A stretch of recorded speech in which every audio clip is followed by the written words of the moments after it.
বুঝা গেল বুঝা দিস কেন কাকা বলিস না ভাই ব্যাংকের উপরে 500 টাকা রেখেছিলাম দুই ছেলের মধ্যে এক ছেলেকে নিয়ে নিয়েছে আজকে ধরতে হবে তার কে নিয়েছে কি বলে और अभी तो रुको কি করে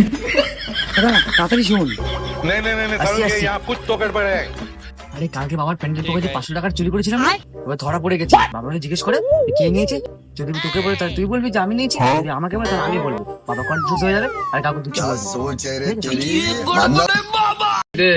আমার প্যান্ডেল পকেটে 500 টাকা কে নিয়েছিস আমি তো সব জানি সত্যি কথা বল কিন্তু আমি নিয়েছি বাবা বাহ দাদা বাহ তোর থেকে এটা আমি আশা করিনি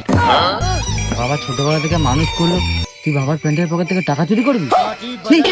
ঘৃণা লেগে গেল তোর খুব অন্যায় হয়েছে ये भगवान क्या जुलुम है